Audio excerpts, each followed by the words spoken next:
Matt. How are you today? Good. How are you, Christy? Good. Thanks for being here today. Anytime. Happy to be here and happy to help. Good. What would you like to talk about today? So, kind of a big theme that's been stretching over the last year or so is trying to stop being a couch potato and actually exercise and find ways that exercise that work with my schedule and my body and lifestyle and that I can actually enjoy. And sometimes I'm really good at it, sometimes I'm not. And then there's the whole diet thing that's out there that I, again, am sometimes good with and sometimes I'm not good with. And so it's just one of those things where I'm just constantly trying to do more, better, gooder with. So, do you want to tell me more about your exercising and kind of your routine with that? Sure. So it's kind of a routine. I feel like I'm not super routine with it all the time, but I try to do a few different things. I try to go to the gym, and I try to do some kind of cardiovascular thing on days when I don't go to the gym, and so that could be running or biking. I've had setbacks with both of those, and then with the gym, I try to go 3 days a week and then fit the other ones in on my off days. What are the setbacks you've had with your cardiovasculars? So I've had a couple different injuries that were a big setback. The first one was when I was just cycling on a regular basis.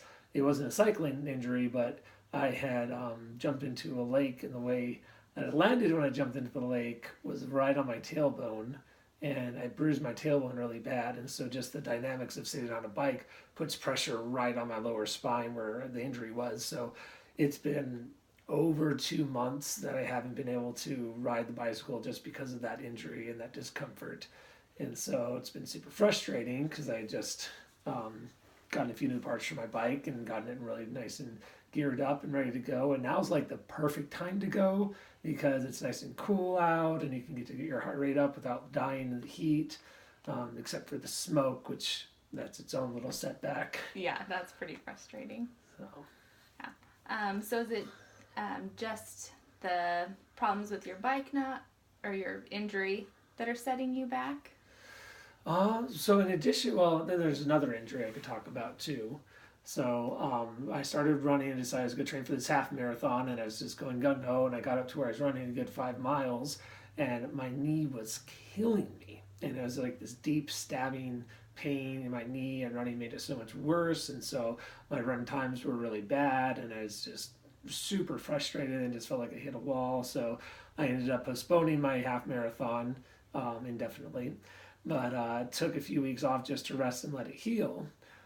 During those 2 weeks, I was reading a lot of running blogs and looking at a lot of running videos and advice online, and I discovered through that apparently I had been running wrong like the last 27 years.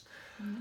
And so I had to dive deeper into analyzing my own technique and how I was landing on my foot and where my weight was being distributed.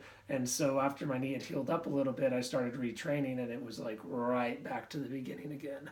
And it was like barely a mile, and then I was out of shape cardiovascular wise, and so I could just barely get there. And then it's just re-strengthening the muscles in a way that they're not used to working has been such a slow process because had such muscle memory running incorrectly that now I'm trying to run correctly, and it's like every single step I'm having to tell myself how to roll through my foot and where to put my weight and how to move forward and where my centering myself.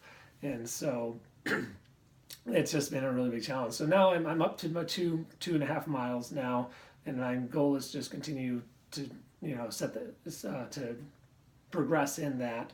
So my next year I'd like to do Bloomsday and then do a half marathon early fall or so, and then we'll see if I'm crazy enough to plan for a full marathon or not at that point. And so have you noticed then that once you corrected that changes, your injuries have improved? Absolutely. So I haven't had any more injuries. Knee pain is totally gone, and so it's just more so now the other muscle limitations of having to rebuild up that endurance and rebuild my cardiovascular perseverance in that. Wonderful. Well, tell me more about how you said sometimes your schedule fluxes, so you'll do really good with working out, and then there'll be times where not so good. Can you tell me more about that? Sure. So it's just I like to get off work and get changed and go to the gym. And so anything that makes me work later, I'm less motivated and less likely to do that. Because sometimes I'll get home and I'm hungry and I don't want to go to the gym on a full stomach. And so use that as an excuse. Or I'll just be tired from a long day and going to the gym is just the absolute last thing that I want to do. And I just want to sit around and veg out. And so I'll make that an excuse plenty of times. Or if there's something that's going on that evening, something with a friend or anything else going on, definitely distract me. Is it usually just like once or twice a week that happens, or is it usually a longer stint of time? It feels like some weeks it's just going to be every day, and then some weeks it's not at all. But it's funny. If I miss my first workout of the week, I'm way more likely to just miss the rest of them. It's just as much, even if I've been consistent for a while, it just takes one off day to fall out of that routine and just not make it a priority. Mm-hmm. Yeah, that can be frustrating. Kind of give myself a week off. Mm-hmm. Tell me more about your diet. You said that also ebbs and flows. Does that go along with your workout routine? Probably. It's almost like, you wake up one day and it's just like, today's a good day to die. And you make all the wrong choices and you just don't even care that day. And then you end up paying for it the next day or whenever you get back to the gym.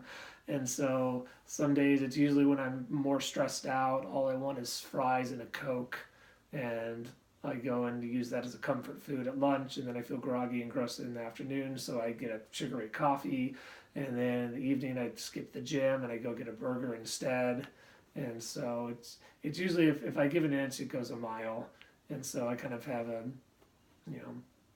binge eating habits, I guess. Mm-hmm. And then sometimes chocolate cake just sounds amazing, and then I struggle with the moderation of it because I could easily eat half a chocolate cake in a sitting and just be very happy with that. Mm-hmm. And then do you see, then is it harder for you then to follow your diet regimen for your training when you're eating off your normal? So it's an interesting question because I don't even know that I would say I have a diet regimen. Mm-hmm. I have various meals that I'll cook regularly, but none of them are like, okay, this fits in these nutritional guidelines that I want to follow in order to stay healthy. It's more so, I feel like eating this right now and I'll eat this then. And so getting any kind of regularity kind of is scarce. Mm-hmm. Yeah, it can be hard to kind of set onto that. So tell me a little bit more about then, explain to me how you said your diet does ebb and flow. You said that sometimes you have those binge cheat days. So what do you consider then to be your normal on track? On track. I do eat pretty high in protein. So eggs and chicken and burgers. And so definitely don't get a good variety of fruits and vegetables. I'll sneak in an apple or two. Some weeks if I'm feeling ambitious, I'll make a lot of vegetable juice and I'll juice up a bunch of things, apples, cucumbers, celery, kale, and I'll have those and I'll make a bunch of and kind of drink them through the week. But that's usually just if I have the time and I'm motivated to. And so maybe once a month I'll do that. Mm-hmm. And those are the weeks when I do feel like I'm getting enough fruits and veggies and nutrition and then what I need for my body. But most days it's just eat what I feel like eating at that time, Mm-hmm. This morning I woke up and I didn't feel like eating breakfast, so I went to a little diner and I ate there, and they had amazing bacon. And in the afternoon I was doing grocery shopping and I had some time to kill, so I had a hot dog at Costco. And so there's not a whole lot of pre-planning or foresight. It's just whenever I'm hungry, whatever's in front of me. Gotcha. All right, well, I appreciate you taking time for meeting with me today, and we'll be meeting again next week and talking a little bit more about this. Do you have any questions before we close? I don't think I have any questions. Thank you for having me. All right, thanks, Matt.